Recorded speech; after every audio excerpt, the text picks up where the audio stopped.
हाँ जी, हम पिछले कई दिनों से जो मारवाड़ का राठौड़ वंश है वो पढ़ रहे थे। पिछली क्लास में हमने राव मालदेव के बारे में पढ़ा था और अब आगे जो राव मालदेव है उनके जो पुत्र है उनके बारे में पढ़ते हैं। जो राव मालदेव था उसके 3 पुत्र के बारे में मैंने आपको कल बताया था, जिनमें जो सबसे बड़ा था वो राम था, उससे छोटा था वो था उदय सिंह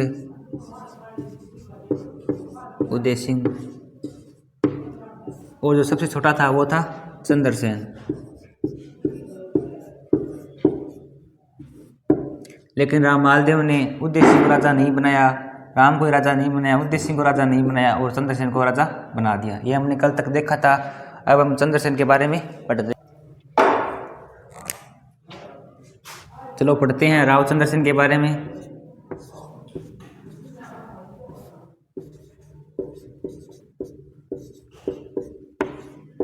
राव चंद्रसेन। जो राव चंद्रसेन है वो 1562 में राजा बना। मालदेव के बाद में यही बना। वो 1582 तक इसका शासनकाल रहा। और जो राव चंद्रसेन है इसने क्या किया, अपने जो भाई है राम उसको तो जो नाडोल है पाली के अंदर, नाडोल पाली, राम को तो नाडोल पाली में हरा दिया था। और जो उदय सिंह है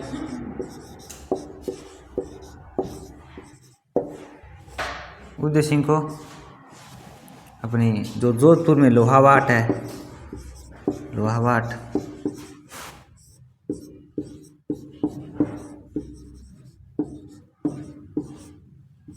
जोधपुर, जो राव चंद्रसेन है इसने अपने भाई राम को तो नाडोल पाली में हराया था और जो उदय सिंह है उसको लोहावाट जोधपुर में हरा दिया था। फिर जो राम है वो चला जाता है अकबर के पास। और जब ये अकबर के पास चला गया तब अकबर ने राम को सैनिक सहायता देने के लिए अपने एक सेनापति हुसैन कुली बेग,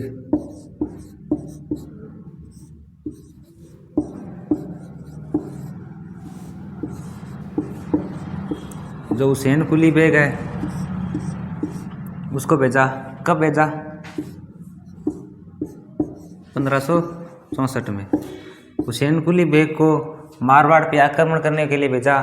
तब जो राव चंद्रसेन है वह जोधपुर से चला गया भादराजून,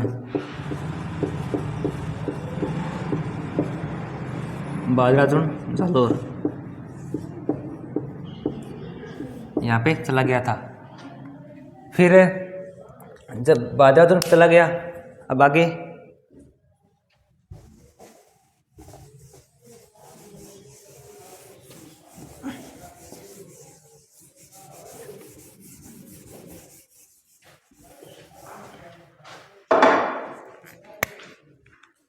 जब फिर भादराजून चला गया, भादराजून,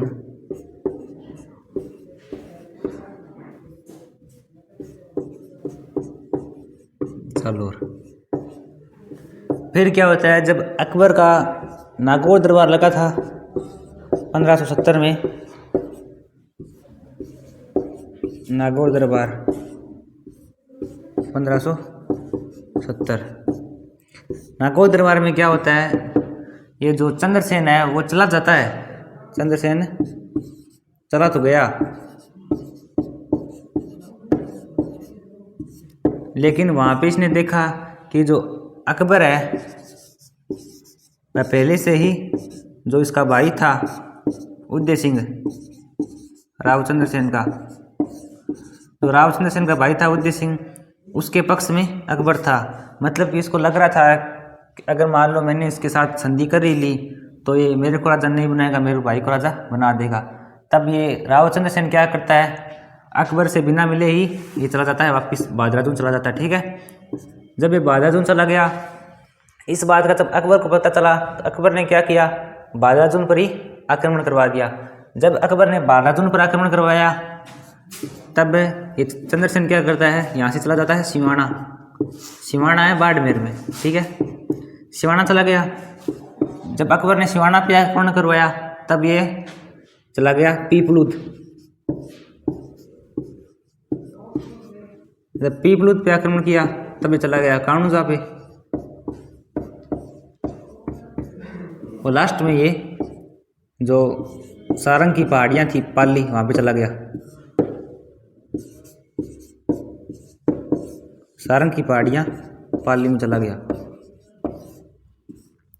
और सारंग की पहाड़ियाँ पाली में क्या होता है, इसका जो मतलब इसके साथ में एक सेनापति था जिसका नाम था बेरीसाल।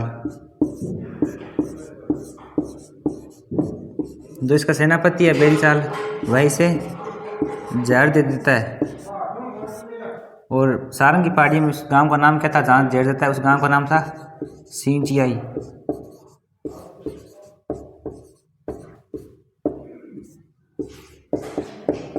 सिंचियाई गांव में ये जो रावचंद्र सेन है इसको बेरीसाल जो इसका सेनापति था वैसे जहर दे के मार देता है।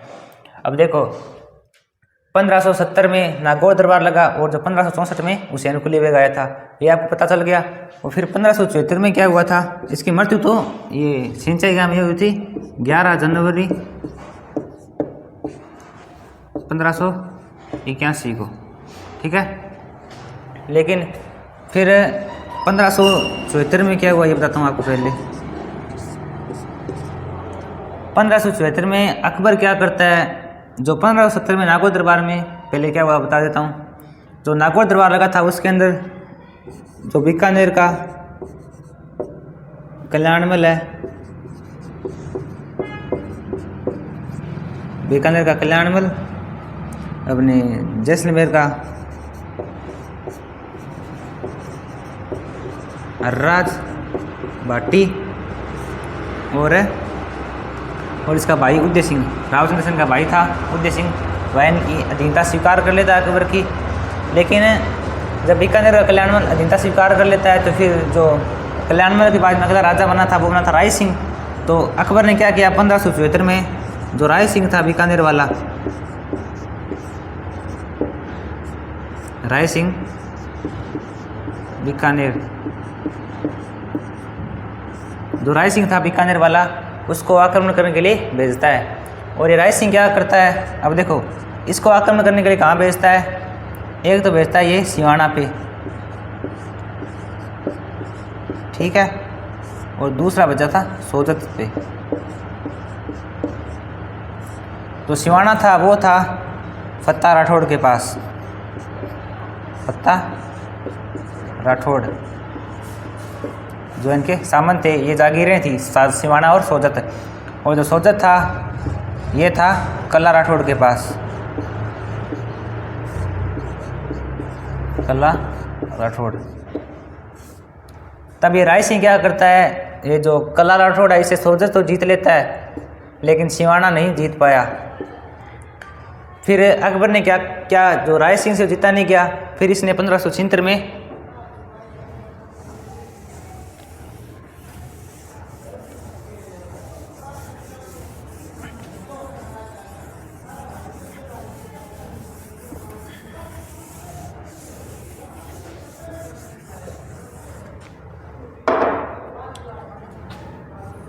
फिर 1576 में क्या हुआ,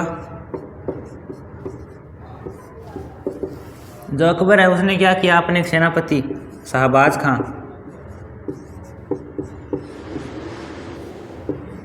शाहबाज खां को भेजा आक्रमण करने के लिए सिवाना पे। जब शाहबाज खां ने सिवाना पे आक्रमण किया तब इसने जो कल्ला राठौड़ है उसे सिवाना जीत लिया, ठीक है। पहले मारवाड़ जो जोधपुर था वह ले लिया, फिर सिवाना भी ले लिया, और जो सोजत था वो राय सिंह ने ले लिया था। और 1570 में क्या हुआ, जो चंद्रसेन है उसने जो पोखरण वाला किला है ना, जो मालदेव ने बनवाया था, पोखरण का किला है वह बेच देता है। किसे बेचता है, जो जैसलमेर वाला हर्राज भाटी है ना उसे पोखरण का किला बेच देता है, क्योंकि इसके पास जो पैसों की कमी हो गई थी, इस कारण से पोखरण का किला बेचना पड़ा। किसे बेचा, हर्राज भाटी को। कब बेचा, 1576 में, ठीक है। फिर क्या हुआ 1576 में ही उससे आगे, हाँ 1582 में 1582 में जो रावचंद्र सेन है ये क्या करता है, सॉरी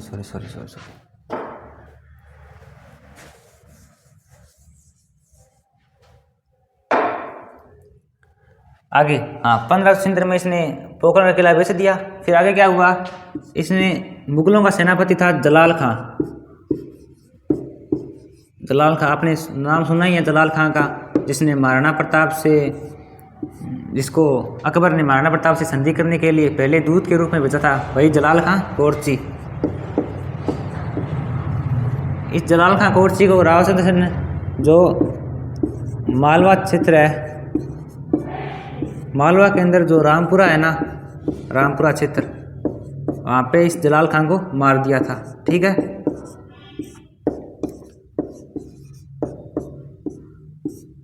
मतलब जो रावचंद्र सेन था वह आजीवन अपनी मतलब जिंदगी भर, जब तक इसकी मृत्यु नहीं हुई तब ये अकबर से संघर्ष करता रहा। इसके पास बहुत कम, मतलब इसकी जो भौतिक परिस्थिति थी बहुत, जो महाराणा प्रताप थे उनके कंपैरिजन में बहुत प्रतिकूल थी। अब देखते हैं आगे नागौर दरबार के बारे में।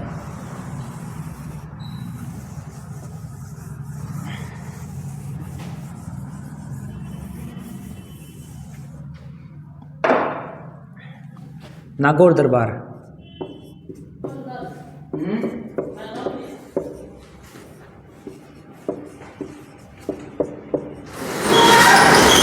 तो नागौर दरबार है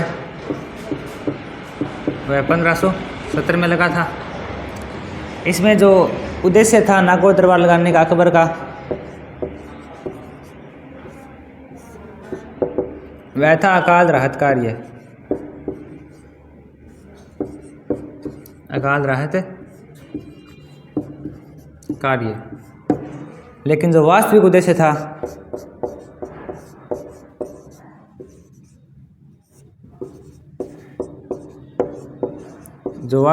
था वह था कि राजस्थान के राजाओं को, राजस्थान के जितने भी राजा है, हाँ राजस्थान के राजाओं को अधीनता स्वीकार कराना।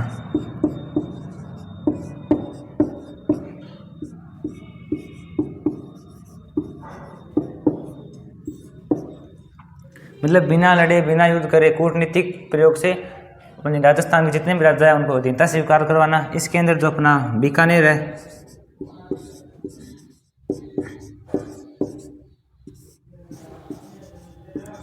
बीकानेर के कल्याणमल और जैसलमेर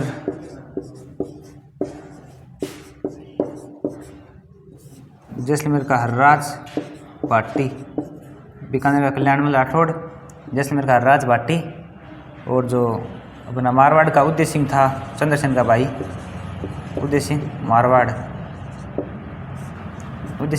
था। इन तीनों ने अकबर की अधीनता स्वीकार कर ली थी।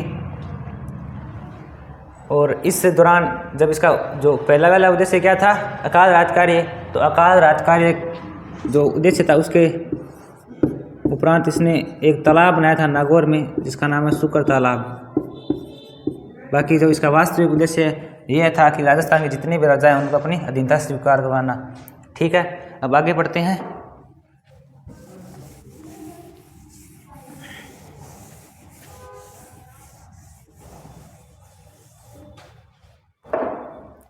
अब देखो जो रावचंद्र सेन है,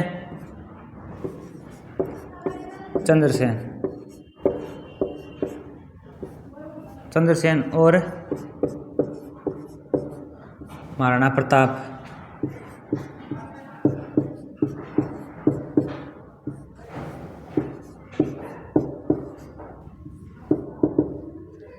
चंद्रसेन और महाराणा प्रताप, इन दोनों में समानताएं क्या थी?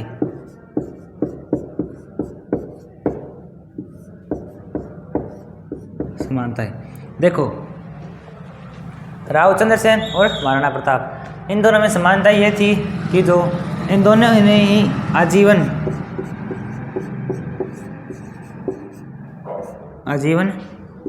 अकबर की अधीनता स्वीकार नहीं की, अधीनता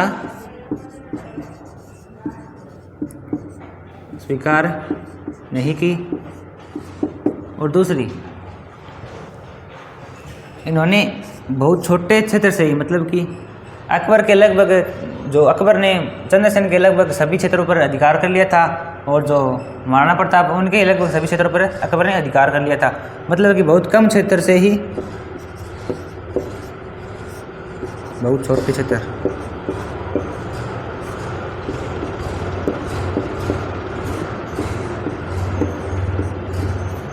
बहुत छोटे क्षेत्र से ही संघर्ष किया।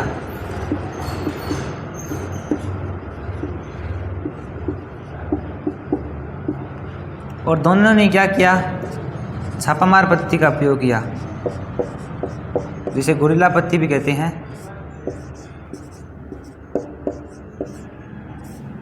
छापामार पद्धति का प्रयोग किया युद्ध के दौरान, युद्ध में इन्होंने छापामार पद्धति का प्रयोग किया।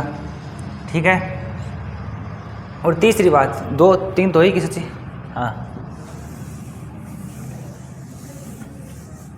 दोनों ने ही आजीवन अकबर की अधीनता स्वीकार नहीं की थी, दोनों ने ही छापामार पद्धति का प्रयोग किया, और दोनों ने ही बहुत कम क्षेत्र से ही अकबर के साथ संघर्ष किया। और फिर दोनों को अपने भाइयों का विरोध का सामना करना पड़ा। कैसे? अब देखो, तो चंद्रसेन है, उसका भाई था उदय सिंह, चंद्रसेन का भाई उदय सिंह, और दूसरा था राम। ये दोनों भी अकबर के पास चले गए। और जो महाराणा प्रताप थे, उनका भाई जगमाल और सगर, ये दोनों भी अकबर के पास चले गए। मतलब कि दोनों के भाइयों का साथ नहीं मिला। ठीक है। अब आगे,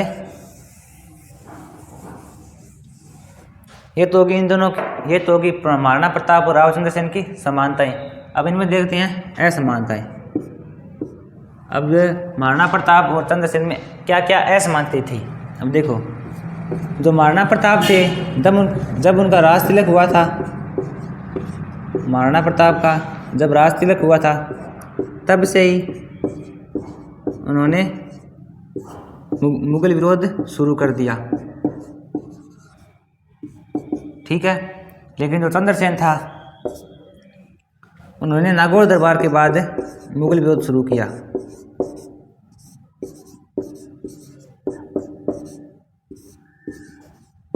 नागौर दरबार के बाद, मतलब कि 1570। वैसे हम अगर सन की बात करें, ईयर की बात करें, तो चंद्रसेन ने पहले शुरू किया था। अगर वैसे देखा जाए तो जो महाराणा प्रताप ने मतलब राज तिलक से ही शुरू कर दिया था, और जो चंद्रसेन है, उन्होंने नागौर दरबार के बाद शुरू किया था। पहले इनके अंदर असमानता ये होगी। और दूसरी देखो, जो चंद्रसेन है, उसका जो मुगल विरोध, जो चंद्रसेन का मुगल विरोध था, वह उसके मतलब कि मृत्यु के बाद समाप्त हो गया। ठीक है, मृत्यु के पश्चात समाप्त हो गया। लेकिन जो महाराणा प्रताप का जो मुगल विरोध था, वह उनकी मृत्यु के बाद भी आगे बढ़ता रहा। कैसे? जैसे अमर सिंह, जो महाराणा प्रताप का पुत्र था, उन्होंने मुगल विरोध रखा। करण सिंह, उन्होंने ही मुगल विरोध रखा। लेकिन चंद्रसेन का जो ऐसा कोई भी बेटा मुगल विरोध नहीं रख पाया, उन्होंने अकबर की दीनता ही स्वीकार कर ली थी। दो इनके अंदर असमानता ये होगी। और तीसरी इनके अंदर असमानता ये है कि जो महाराणा प्रताप थे, इन्होंने अकबर का प्रत्यक्ष विरोध किया।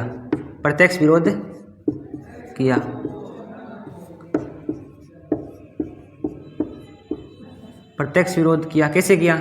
जो महाराणा प्रताप थे, देखो, उन्होंने एक तो हल्दी घाटी का युद्ध लड़ा था, वो दूसरा लड़ा था, एक तो हल्दी घाटी और दूसरा दिवेर।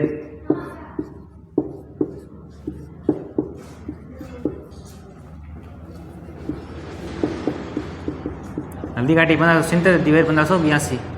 तो महाराणा प्रताप थे, इन्होंने तो अकबर का प्रत्यक्ष विरोध किया। लेकिन जो राव चंद्रसेन है, वह ऐसा नहीं कर पाया। इन्होंने अकबर का कोई प्रत्यक्ष विरोध नहीं किया। और आगे इनके अंदर जो असमानता थी, वो ये थी कि जो महाराणा प्रताप थे, इन्होंने जो चावंड था, इसको स्थायी केंद्र बनाया था एक ठीक है। लेकिन रावचंद्र सेन ऐसा कोई केंद्र नहीं बना पाया, केंद्र इसने कोई नहीं बनाया।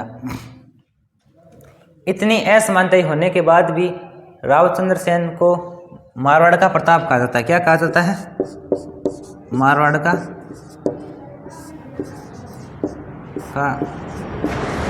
प्रताप क्यों कहा जाता है? देखो, जो चंद्रसेन है उनके पास क्या थी, जो इनकी भौतिक स्थिति है वो महाराणा प्रताप के कंपैरिजन में प्रतिकूल थी, क्योंकि जो मारवाड़ है, मतलब कि जो जोधपुर हो गया, मारवाड़ हो गया, वहाँ पे क्या है, मरुस्थल है, और वहाँ पे जो छापामार युद्ध है वह लंबे समय तक नहीं चल सकता।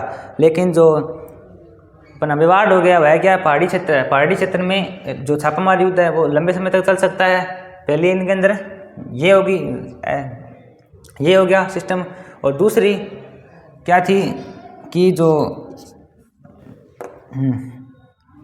दूसरी जो महाराणा प्रताप थे उनके पास ताराचंद और भामाशाह है। ताराचंद और भामाशाह जैसे दानवीरों का साथ था, लेकिन चंद्रसेन को ऐसा कोई दानवीर नहीं मिल पाया। इसी कारण चंद्रसेन को मारवाड़ का प्रताप कहा जाता है। और दूसरी इनकी उपाधि है प्रताप का अग्रगामी।